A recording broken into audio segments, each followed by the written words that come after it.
તરફથી કેદીઓના મ્યુઝિકલ આલ્બમમાં સુરેલી આઝાદીનું આયોજન કરવામાં આવ્યું હતું। જિલ્લાના વડા શ્રી ડોક્ટર KLN રાવ સાહેબ અને વડોદરા મધ્યસ્થ જેલ અધિક્ષક શ્રી ડોક્ટર નિધિ ઠાકોરના માર્ગદર્શન હેઠળ શહેરની આર્ટ ઓરિજિનલ સંસ્થા અને MS યુનિવર્સિટી વડોદરાના સંયુક્ત પ્રયાસોથી આ મ્યુઝિકલ આલ્બમ બનાવવામાં આવેલ છે। આ આલ્બમની ખાસ વિશેષતા એ છે કે આલ્બમમાં કુલ 5 ગીતો જેલના પાકા કામના કેદી કિરીટભાઈ ખરાદી દ્વારા લખવામાં આવેલ છે। આ મ્યુઝિકલ આલ્બમમાં દીકરી વિદાયનું, મહારાજા સયાજીરાવ ગાયકવાડ, વડોદરાની માટીની ખુશ્બુ, લાટલી બહેન તેમજ ભગવાન શ્રી રામ વિષય ઉપર ગીતોની સુંદર રચના કરવામાં આવેલ છે। 5 પૈકી 2 ગીત વડોદરાની માટીની ખુશ્બુ અને સયાજીરાવ ગાયકવાડની જીવનશૈલીના ગીત ઇન્ડિયન આઇડલ સ્ટાર શિવમસિંહના કંઠે ગવાયા છે।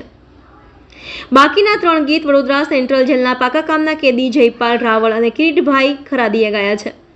મ્યુઝિકલ આલ્બમનું કમ્પોઝિશન MS યુનિવર્સિટીની પરફોર્મિંગ આર્ટ્સ ફેકલ્ટી દ્વારા કરવામાં આવેલ છે અને તેને વડોદરા સેન્ટ્રલ જેલના રેડિયો સ્ટેશનમાં કેદીઓના ગીતોનું રેકોર્ડિંગ કરવામાં આવ્યું છે। આ ઓરિજિનલે કરેલી પહેલનો આ પ્રોજેક્ટને સફળતાપૂર્વક પૂરો કરવામાં 3 માસનો સમય લાગ્યો છે।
એકદમ સરસ મજાનો અનુભવ છે, મારા માટે બહુ મોટી વાત છે અને બધા જ જેલના કેદીઓ છે બધાના માટે ગૌરવની વાત છે, બિકોઝ એમની અંદર છુપાયેલી જે પ્રતિભા છે એને બહાર કાઢવાનો જે એક initiative art original faculty of performing arts અને જેટલા બી લોકો છે આની અંદર જોડાયેલા, I am very grateful to all of them અને એક સોસાયટી માટે આજે એક કાર્ય કરવાનો મને એક અવસર મળ્યો છે। I am very thankful to ધેમ।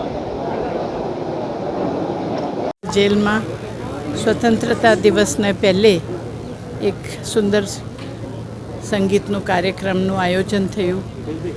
એમાં અમારી વિશ્વવિદ્યાલય Maharaja Sayajirao વિશ્વવિદ્યાલયની faculty of performing આર્ટ્સના સહયોગથી અને એમના ગાઈડન્સથી આજ અમને કેદીઓને પણ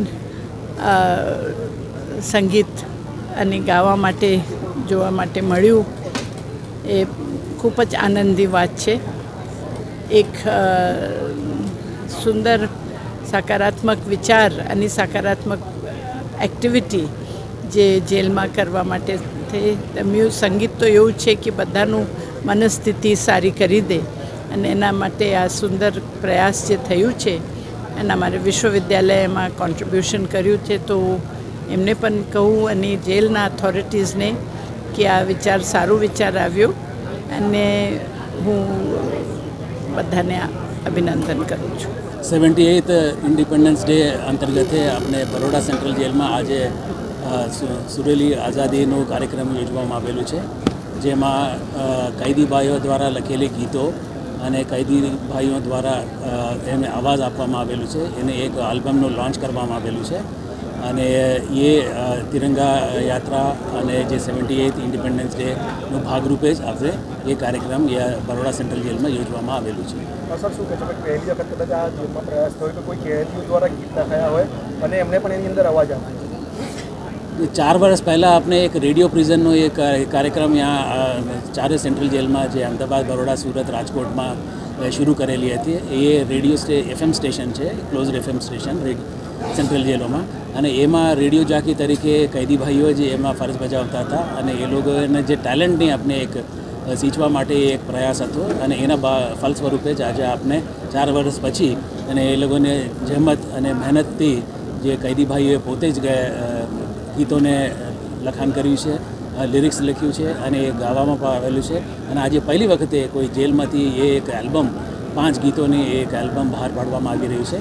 એ બદલ હું ખૂબ બરોડા સેન્ટ્રલ જેલના અધિક્ષક અને તેમના સ્ટાફ અને MS યુનિવર્સિટીના અને ફાઇન આર્ટ્સના ડિપાર્ટમેન્ટના તમામ અધિકારી કર્મચારી અને મિત્રો જે એમાં ભાગ બનેલું છે એ તમામને હું ખૂબ ખૂબ અભિનંદન આપું છું. અન્ય જેલોમાં પ્રયાસ કરવામાં ચારો સેન્ટ્રલ જેલમાં જે કીધું છે કે આપણા રેડિયો પ્રિઝન છે અને એને આ વર્ષે અમે 13 ડિસ્ટ્રિક્ટ જેલોમાં પણ એ રેડિયો પ્રિઝન એ FM સ્ટેશન શરૂ કરવામાં આવી રહ્યું છે અને મને ચોક્કસ ખાતરી છે કે આ રીતે જ જે ટેલેન્ટ એ કૈદી ભાઈઓમાં છે એ આવતા દિવસોમાં જોવા મળશે.